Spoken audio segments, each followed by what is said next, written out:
नहमदुहु व नुसल्ली अला रसूलिहिल करीम अम्मा बाद फ़अऊज़ु बिल्लाहि मिनश शैतानिर रजीम बिस्मिल्लाहिर रहमानिर रहीम। आप YouTube देख रहे हैं और मैं हूं महमूद नज़ीर। आज एक बहुत पुराने सुलगते हुए मसले के ऊपर दोबारा से सोशल मीडिया में एक आग सी लगी हुई है। वो है एक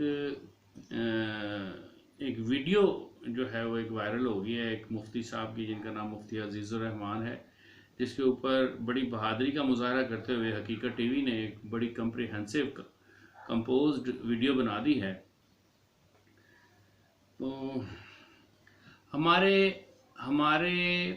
मदारिस में कोई बाकायदा बाज़ाब्ता ज़ाब्ता अखलाक है कि नहीं है, उसके आसार नज़र नहीं आते।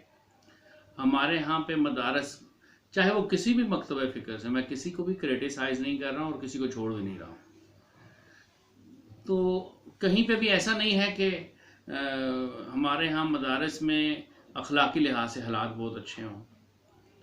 वो लोग जिन्होंने कुरान सिखाना था, जिन्होंने हदीस सिखानी थी, जिन्होंने मिंबर पे बैठ के लोगों के अखलाक की इस्लाह करनी थी, जिनका तज़किया नफ्स करना था, तस्फिया कल्ब करना था, वही अखलाकी बुराइयों में मुब्तला हैं। जैसे ये वीडियो आई है, इसकी वजह से एक प्रेशर डेवलप हो गया। उस प्रेशर के डेवलप होने के बाद वो जो मुफ्ती साहब जिस मदरसे में पढ़ाते थे, उन्होंने एक उनका मदरसे से बेदखल करने का, निकाल देने का एक हुक्मनामा जारी कर दिया है, जो कि पुरानी डेट्स में उन्होंने जारी किया है। लेकिन मुफ्ती साहब का खुद का कहना है कि 15 तारीख तक मैं इस मदरसे में पढ़ाता रहा हूँ। और इसके साथ साथ फिर अभी मौक़िफ़ सामने आ गया है वफ़ाक़ुल मदारिस का भी। उन्होंने कहा कि हम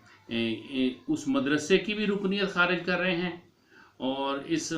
मुफ्ती की जितनी भी सनदें हैं इनको भी मनसूख कर रहे हैं, और ये मुफ्ती कहलाने के भी लायक नहीं है। और जो भी रियासती इदारे हैं और इंसाफ के इदारे हैं, वो इस संगीन जुर्म को उसके मंतकी अंजाम तक पहुँचाने के लिए जो चाहें करें। फिर वो जमीयत उलमा इस्लाम है कि जमीयत उलमा पाकिस्तान है, उसका वो लाहौर का कोई मरकज़ी अहदेदार भी था। तहफ़्फ़ुज़ नामूस रिसालत के प्लेटफार्म से उसने काफ़ी कुछ ना कुछ जद्दोजहद भी की है, तकरीरें भी की हैं,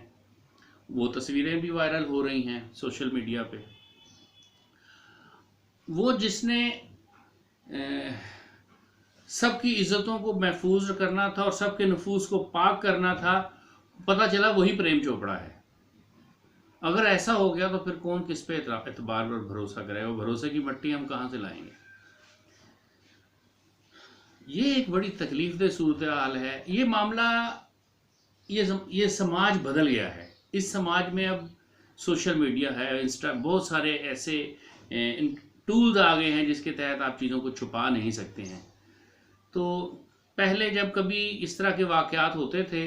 तो मदरसे में किसी के साथ इस तरह की कोई बदकारी किसी बच्चे के साथ होती थी और वो शिकायत लगा देता था इंतज़ामिया को, तो इंतज़ामिया इंसाफ देने की बजाय सब इकट्ठे हो जाते थे शीशा पिलाई हुई दीवार की तरह, और उस मुलजिम को, जो असल में मुजरिम होता था, उस मुलजिम का दिफा करने के लिए सब एक हो जाते थे और उस बच्चे को कहते थे कि तुम इस उस्ताद पे इल्ज़ाम नहीं लगा रहे, तुम असल में इस्लाम के ऊपर कीचड़ उछाल रहे हो। और फिर देहातों में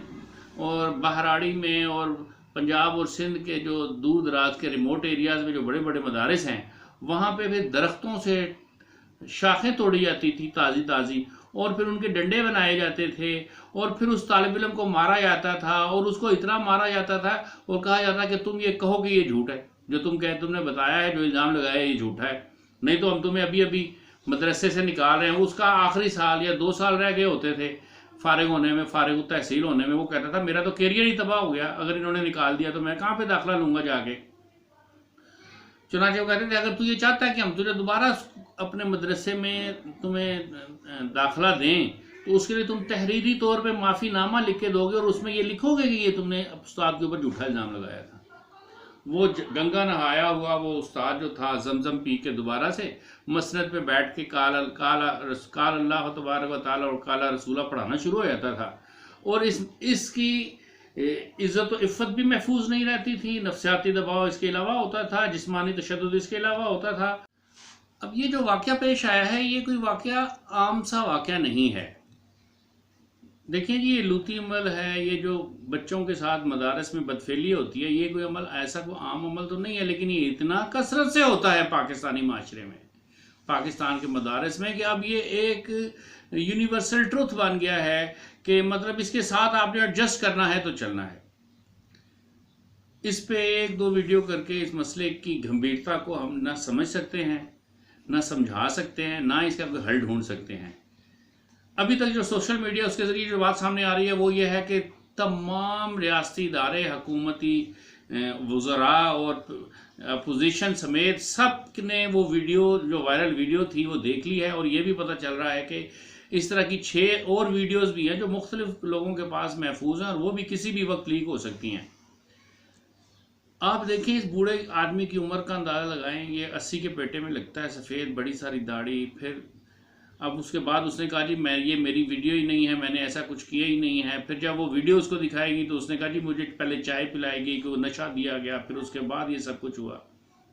یعنی کہ ایک آدمی کہہ رہا ہے میں مفتی ہوں، حافظ حدیث ہوں، یا شیخ الحدیث ہوں، یا قرآن کا مفسر ہوں، قرآن پڑھاتا ہوں، بڑی کتابیں پڑھاتا ہوں، اور وہ جھوٹا بھی ہے، وہ جھوٹا بھی اپنے آپ کو ڈیفینڈ بھی کر رہا ہے۔ اب یہ اتنے برے طریقے سے ویڈیو وائرل ہوئی ہے کہ پورے پاکستان 24 گھنٹے کے اندر اندر پورے پاکستان نے بھی دیکھ لی، پھر یہ یورپ بھی شفٹ کر گئی ہے، پھر وہاں سے امریکہ بھی فلائی کر گئی ہے، انڈیا میں بھی فلائی کر گئی ہے سب۔ اب یہ بات ٹھیک ہے نا، لوگ اب یہ سوال اٹھائیں گے کہ وہ جو حضور نبی کریم صلی اللہ علیہ وسلم کی ناموس کے اوپر سوال دفاع کرتے تھے جس کا، اور وہ جو فرانس کے خلاف کھڑے تھے، ان کا کردار یہ ان علماء کا جو ان کو جو لیڈ کر رہے ہیں پورے قوم کو، یا پھر یہ کہ اب ایک $1 ملین کویسچن ہے کہ تحفظ ناموس رسالت کا پلیٹ فارم مشکوک کر دیا اس طرح کے لوگوں نے، کہ قادیانی یہ سوال پوچھ رہے ہیں کہ وہ لوگ جو کہ تحفظ ختم نبوت کا علم اٹھا کے کھڑے ہوئے ہیں دنیا میں، پاکستان میں، ان لوگوں کا کریکٹر یہ ہے کہ وہ بدکار ہیں، زانی ہیں، لوتی ہیں، اور پھر اس کے ساتھ جھوٹے بھی ہیں۔ تو جب ان کی یہ ساری باتیں اور ان کا کریکٹر ہی جھوٹا ہے، تو یہ جب یہ کہتے ہیں کہ حضور نبی کریم صلی اللہ علیہ وسلم خاتم النبیین ہیں، آخری نبی ہیں، تو وہ بھی پھر جھوٹی ہے۔ آپ سوچیں کس بات کو کہاں جوڑا جا رہا ہے۔ اب ان ویڈیوز کو خریدنے کے لیے، میرا خیال یہ ہے، اب ان ویڈیوز کو خریدنے کے لیے اور پھر اپنے طریقے سے اس کو کسی نہ کسی اہم جگہ پہ جلدی پہ تیل کا کام کرنے کے لیے استعمال کرنے کے لیے MI6 CIA موساد را یہ سب زور لگائیں گی، دوڑ لگائیں گی کہ کسی طریقے سے ہم وہ ویڈیوز کو خرید لیں، حاصل کر لیں، اور پھر اس کے ذریعے سے پاکستان کو، مدارس کو اور اسلام کو بدنام کریں۔ میں اصل میں ایک سوال پوچھنا چاہتا ہوں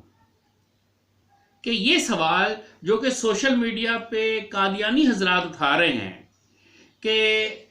یہ ہے کریکٹر ان لوگوں کا جو کہ حضور نبی کریم صلی اللہ علیہ وسلم کو آخری نبی مانتے ہیں، جو جھوٹے بھی ہیں، جو بد کردار بھی ہیں، جو زانی بھی ہیں، جو لوتی بھی ہیں، اور جن کے دل میں، جن کی نظر میں قرآن و حدیث کی کوئی حیثیت، کوئی اہمیت نہیں ہے، کیونکہ ان سب کی موجودگی میں،